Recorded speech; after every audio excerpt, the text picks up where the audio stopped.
Today, the topic is international trade and humanitarian laws.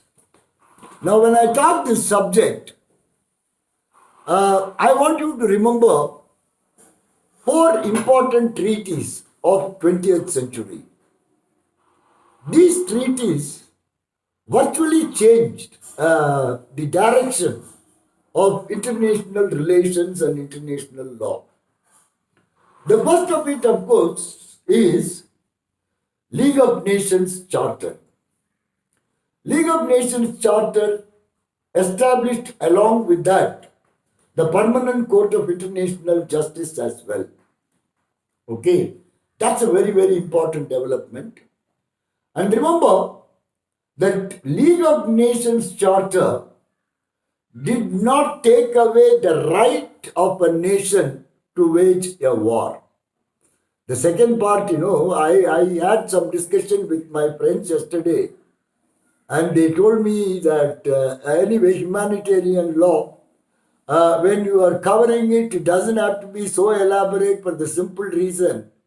Not many teachers have a clue about it, and they don't exactly know what is included, what is not. Anyway, nevertheless, I don't want to get to that. I had a very serious discussion with one of my friends who's a serious law teacher. All right. See, what I want to tell you here is when I was mentioning about League of Nations Charter did not take away the right of the nations to wage a war, to settle an international dispute. Okay. So what did it do?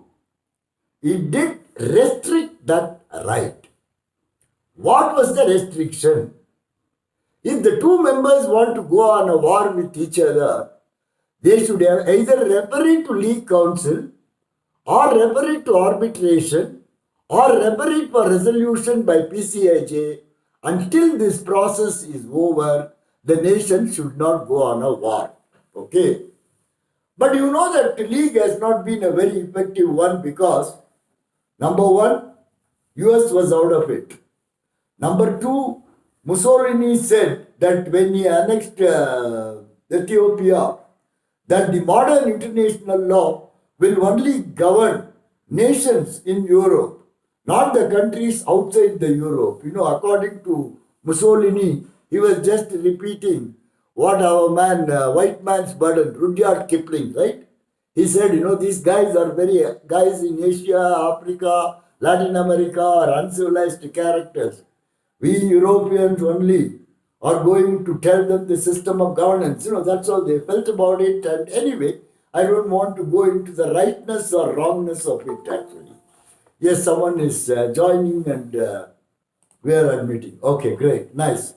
Thanks, Sam. Now, today for the class, most of you can mute your sound and enable the video if you can. Because anyway, I'm not going to use a PowerPoint for the first lecture. And if I could see you, I could probably be able to establish an eye contact and be for sure for myself, whether you understand what I'm speaking. That's okay. That's besides the point. Thank you. I could see a few faces. That's good, actually. All right. So the first point of my lecture is the League Charter did not take away the right of the nations to wage a war. Okay. Then the next development is Kellogg and Bryan Pact. Actually, if you look at this, is a very interesting development in international history. This is actually between the US Secretary of State and the French Prime Minister. Both these characters don't have authority under international law to represent their countries to make a treaty. But they entered into a treaty and that set in force, set in motion a lot of happenings. So what it always says is, if you say the right thing at the right time, okay, people will accept it, irrespective of the fact you are not competent or empowered to say it. Okay. Kellogg and Prayon Pact is the classic case of that. None of them had the legal or constitutional authority for them to represent their countries in international relations, at least for the purpose of entering into an elaborate treaty. Now, these guys did. Okay. In about 10 years, there was a world war. The scourge of the world war is so bad that by 1940, almost about 40 countries had accepted that henceforth they will not resort to use of force for the purpose of settling their international dispute. And it started in 1930s, okay, 28 to be very accurate. But by 1970, it became what is known as an international grand norm. It became part of just cogence. Renunciation of use of force. Yesterday we said that it is a classic case of a just cogence. So that is the second development. The third development, of course, is the United Nations Charter. Okay. India is one of the founding members of the United Nations, even though India was not independent. You remember, Second World War, a lot of Indian soldiers fought. If you look at any single country which had put in the maximum number of soldiers, it is India, but that's besides the point. Let me not digress actually. Now, please remember three. I'm leaving out UN because UN I discussed it yesterday itself. That is, notionally I discussed it. Today, the first part of my lecture, I'm going to focus more on GATT. Because if you have to understand WTO, you know that WTO in international law is the successor of GATT. Okay? So therefore, you have to understand how the GATT works for you to fully appreciate what is this animal WTO.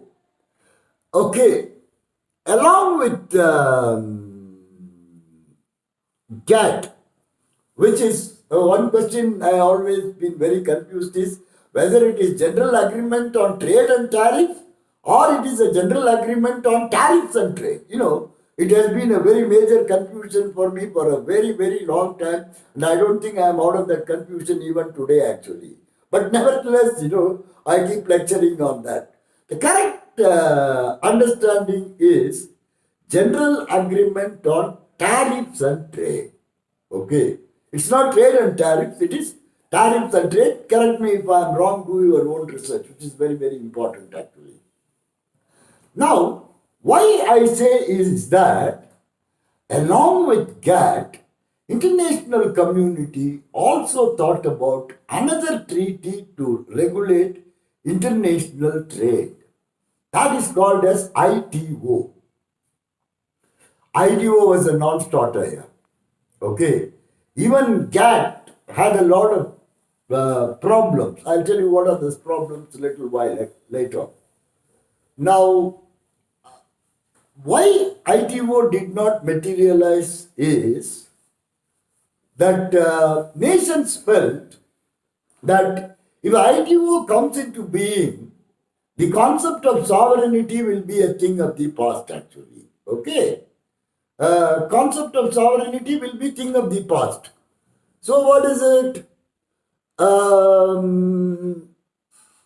That exactly happened in 1994. WTO was attempted in 1948. It didn't materialize. It came back with extra full vigor in 1994. See the time that has taken, the international community has taken to arrive at a treaty of this magnitude. All right. Now, what is this GATT about? GATT came at a time that I'm talking about 1948. There was no such thing as free world trade. There was world trade to the tune of just about $48 trillion actually. But today the world trade is $220 trillion. 5 times actually. Okay.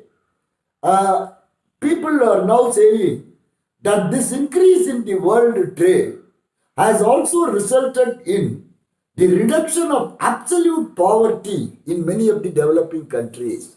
So, growth in world trade is very, very important if we have to achieve the concept of, real welfare world where everyone has got a, after all, you remember that ILO, International Labour Organization, had clearly declared that poverty anywhere is a threat to prosperity everywhere.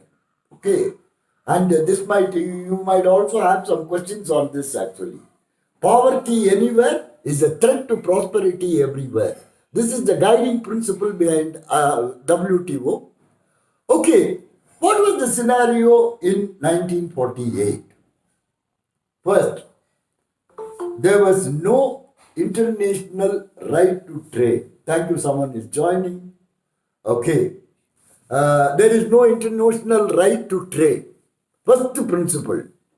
Second principle is there were a lot of tariff barriers. Export duties were there, import duties were there, ad valorem duties were there, octroi was there, landing charges was there. A lot of, for example, when I buy a Tata Indica or say, let's say, whatever car it is, if I pay a 5 lakh of rupee, 27% is straight away GST. Okay. So the price of the car is only 3.5 lakh and I end up paying 5 lakhs for it. All right. So this is the effect of tariff barriers. Actually, tariff barriers are tolerable for an international trader in comparison with non-tariff barriers. What are these non-tariff barriers? I like your face, I'll deal with you. I don't like your face, I will not deal with you. This is the best way of understanding what is a non-tariff barrier. Virtually you can think of anything, any reason, okay, not to trade with you actually. And the third one is quantitative restrictions. What do you mean by quantitative restrictions? Okay, I will give you technology to make cars. You can produce 100,000 cars, but in this 100,000, you can export only 10,000. This is number one, a quantitative restriction. Number two, export restriction. You understand? You can produce, but you cannot sell. Then there were another thing called price restrictions.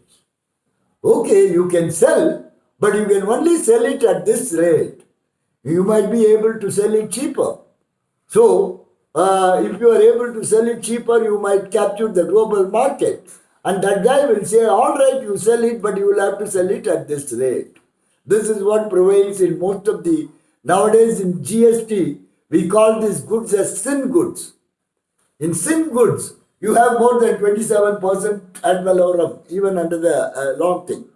Then, phytosanitary restrictions. You must understand all these terms. Because I expect that, if they ask questions on WTO, these things will come. Who is the biggest producer of milk today in the world? Anyone can say that? Can you just want to break the monotony? Can I enable them? Some of you can shout here. Lakshmi, I am seeing you on the Priya, I am seeing you on the map.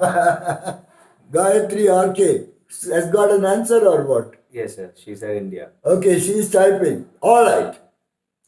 What was I talking? Who's the largest producer of milk in the Who is the largest producer of milk today? Okay. The largest producer of milk today is India, man. Thanks to Korea. Okay. The White Revolution. But the Indian milk revolution is a buffalo milk revolution. Okay. Buffalo milk is very good for coffee and curd. It can probably for kheer, but it is not the best actually. Okay. because it has much more cholesterol. Cow's milk has got anyway. I don't want to get into all those. And I always ask one more simple question: can you, by sight, distinguish a buffalo milk from a cow's milk? I mean, if I were a law teacher, I will ask all these questions because I also teach biodiversity actually. All right. Now, very simple. Cow's milk will have an yellowish shade. Buffalo milk will be pure white. I say all these things because this is a phytosanitary restriction that Europe employed. They said for dairy products to be imported into Europe, number one, it should not have hormones, which is what United States poultry dairy industry did. Lactating hormones were given to the cows to increase the yield of the cow. The European community was getting flooded with American milk, and they said, for the milk to be imported into my country, it ought to have been produced by cows who have not been administered lactating hormones. It's not a restriction, it's not a tariff restriction. It doesn't take away the right of Europe, US to export milk to USA. But by a stroke of a pen, you can simply say, look here, we consider this to be unhealthy, so we don't want it. And they use the same thing with Indian Amul. Okay, they were mortally scared actually of Indian Amul capturing the US market. Somebody wants a comment? No. All right, okay. Now let's get, this is the phytosanitary restriction. Export-import restriction. For example, Hyundai makes cars in India. They also make automobiles in Korea. They will say, this model, Indian Hyundai from Sriperumbudur will export. This models, Korean Hyundai will export. So between them, they will have some kind of an export and import restrictions. Okay. This is, and for example, India will import yarn, silk yarn, but they will not import it from Bangladesh. Okay, something like that. They will not import it from a specified place. Then, price restrictions. This is price restriction is also very, very important. This price restriction become important in the context of subsidies. I'm going to talk about subsidies later because price is a very important factor in anything. If you are talking about a car from 30,000 rupee, you have up to or what I call as 5 crores of rupees. Okay. So depending upon who want what. Then foreign currency restrictions. That is what US is doing to Iranian oil. They say, okay, you want to trade oil with Iran. Use any other currency. Don't use my dollar. That is why India had to stop purchase of oil from Iran. So, what I am trying to point out here is that these nations, employed all kinds of restriction to prevent the entry of goods in the Indian market. All right. What did the GATT do? GATT did a very simple thing here. It, for the first time in international law, came up with the principle called MFN, Most Favored Nation Treatment. The most favored nation treatment is, the term itself is a misnomer. The term would suggest that it might enable nations to choose between different trading partners. If a state had wanted to grant a privilege in respect of one, okay, all other privileges will be available. Okay, this is if they want, they can pick and choose. For example, if I am a trader, I know you I'll give you 10% discount. I am obliged to you, I'll give you 15% discount. I'm scared of you, I'll give you 30% discount. I find that these considerations do not apply, I'll charge a full price. This is how a trader usually does when he talks about a price. But what MFN does is very, very simple. It says there are members to the debt. If a privilege, concession, advantage is granted to any one member of GATT, then such a privilege will always be available to all members of the GATT. So, by a stroke of pen, MFN established equality of treatment in international trade. This was a very big development. French make sure that the British goods don't get into their country. British make sure French and Italian goods don't get into their country.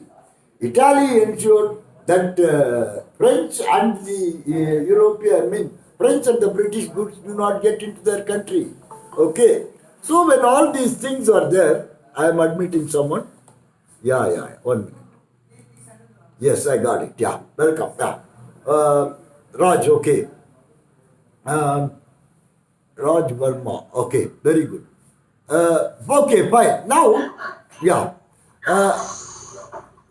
Mute Raja, thank you. Okay, now we are talking about MFN. Okay. Now, in other words, I told you, MFN ensures equality of treatment in respect of trade matters. That is a very, very big development. This happened in 1950. Now I said, this is a very good thing. But why GATT could not achieve much? It did. For me, I think it's a revolutionary organization. I must say that. It did much more than most of the members of the all specialized agencies of the United Nations. Now, why GATT did not do that well?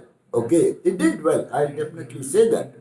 Now, what were the factors that prevented GATT from achieving its full potential? Number one, the entire Soviet trade bloc was out of GATT.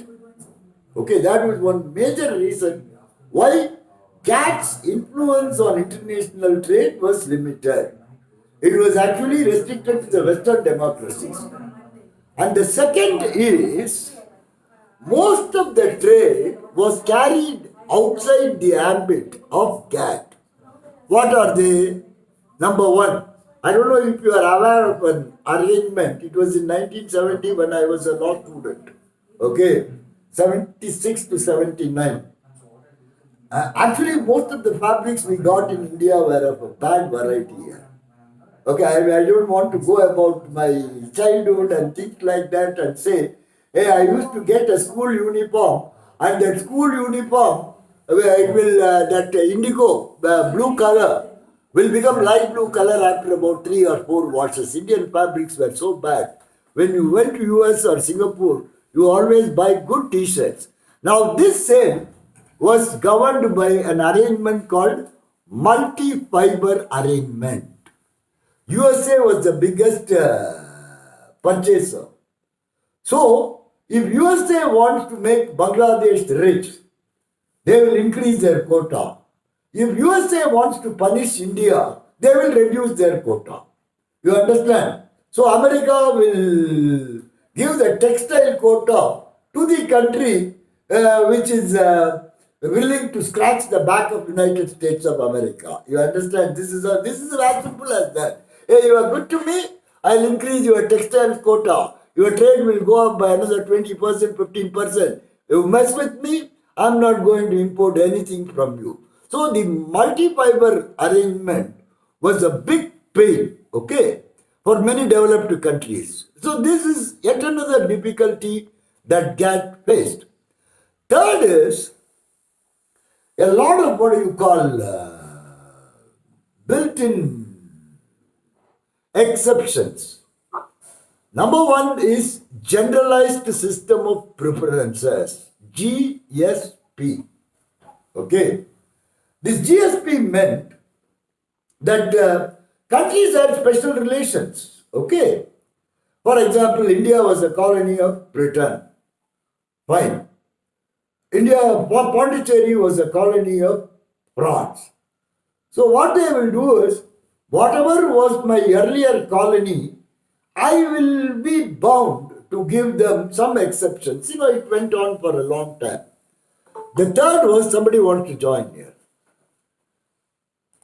The third one was generalized preferences and then customs union and free trade arrangement. Okay. Aditi has come. Okay, Parina. Free trade arrangement and customs union. India is now getting into treaties like this. Thailand, we have a free trade agreement. We are negotiating one with Europe. So when you are having a free trade union, the GATT trade rules may not apply to you. Okay? So this is the third type of situation. Then I have discussed about phytosanitary restriction and okay, there was a lot of trade outside the GATT. Then finally, the thing that Pakistan uses with India. Our relationship with Pakistan had always been peculiar. India had unilaterally granted Pakistan MFN. But recently, Modi government had... Can you please move yourself? Yeah, I think she is doing it. Yeah, okay. Recently, Modi government had abolished this MFN to Pakistan. Till that time, we had been granting them unilaterally. In fact, we took the matter to WTO disputes, not WTO, sorry, GATT. And their answer was very, very simple. Security exception. A GATT provided for it, and so Pakistan had used the security exception business for the purpose of not giving India most favored nation treatment. One more person is coming, and admit them, please. Yeah. Okay. All right. Now, what makes WTO different? This is the important. I talked about GATT so far. What were its difficulties? Number one, GATT worked on the principle of negotiating different trade agreement for different goods. This is the most important thing. And these agreements are negotiated by experts. You understand? Even this river water dispute in India, without politics, if you allow a solution to be found by experts, they will do it just within 3 months here. But none of our politicians allow that. And that's what exactly happens in the negotiation of different trade agreement. For example, they are talking about textiles. Textile fellow will go. They are talking about oil and gas. Oil secretary will go. They are talking about agricultural produce. Agricultural produce means jute, there will be one. Coconut, there will be another. Ginger leaves, there will be third. Wheat, there will be a fourth fellow. You understand? So, every product is a huge market. And somebody who has spent, 10s and 20 years, they want to come up and say, come, let's eradicate the trade barriers, and they start, it takes a long time. It started in 1950. In 1995, they were able to achieve it. So the merit of the WTO is, it believes in consensus building. This is very, very important. I am big, I am more knowledgeable, I know what is good for you, listen to what I say. This is what the American, British and the French governments had done. From that, we come to the next stage, man. These are the facts. This is good for you. Now you do this for me, I do this for you.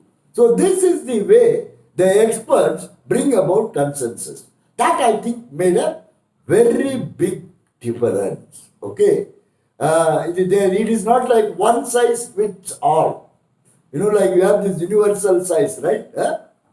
Universal size is just, nobody asks you for a size. But what the GAT does is a tailor-made bespoke tailoring. Okay? Each product will have to be dealt with. You are talking about hundreds and thousands of products. Okay? So that is the big one. The second most important improvement of WTO over GATT is that it provides for compulsory dispute settlement mechanism. Okay? This makes WTO an organization with teeth. United Nations doesn't have this power. Okay? ICJ doesn't have this power. But the WTO dispute settlement body has this power. What is important is that over and above a WTO dispute settlement body, WTO provides for an appellate mechanism also. This I think is a very big improvement over what it prevailed under GATT. 3. One more thing is that, this is actually a relic. I have always talked to you in the class that ICJ and international organizations are modeled on continental legal system. And we follow common law legal system. In common law legal system, justice administration is adversarial. Hey, you are the best lawyer.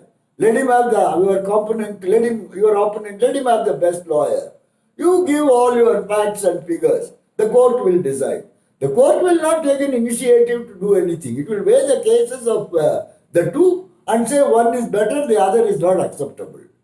Whereas the WTO the dispute settlement body follows inquisitorial model. In the inquisitorial model, what is important is that they must find truth. Truth has to be found. Okay? For then justice.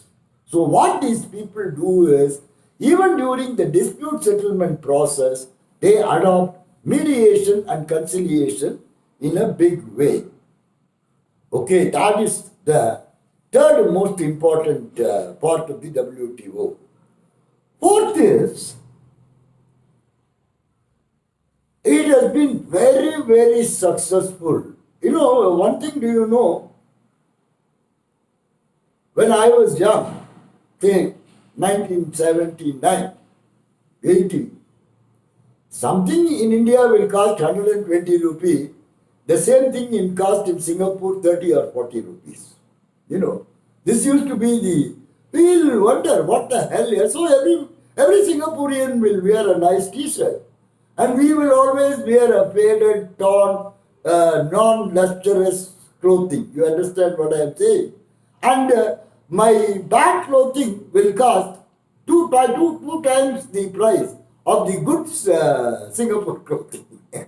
So we were inflicted with inferior quality goods and we were made to pay a lot for that. So what these guys do in WTO is, now you look at the Indian system here, the price differential is never more than 15% here.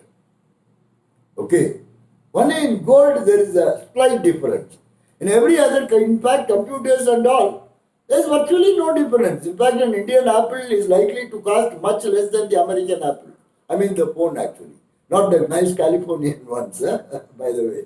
But the Californian apple is costing more, but it has virtually driven out the Himachal apples out of the market. When did you last buy a Himalayan apple here? Please ask yourself a question. And if you can, pick up the skill of distinguishing an American apple from a New Zealand one and an Indian one from a Chinese apple. Because when you go and buy apple today in your fruit vendor, you have at least apples from these 5 countries actually. All right. So that is the choice you are getting. Some apples are succulent. Some apples are crisp. Some apples are juicy. So depending on what you want to do, you could actually. All right. So what the WTO does here is that it has substantially reduced the tariff. That is a very big deal. All right. I think I already told you that, the world trade had increased in an exponential way. And this increase in world trade had facilitated reduction of absolute poverty. So, trade is not bad. In fact, under the Competition Act, refusal to trade is bad and is an offense actually. Please remember, refusal to trade is bad. I wouldn't trade with you because I don't like your faces, like the way Pakistan does to us. Is not acceptable in international law anymore. All right. Now, let me give you some basic facts about WTO. It may be important because some idiot will ask you how many members are there in WTO. It doesn't really matter, but those guys will ask those questions. So better be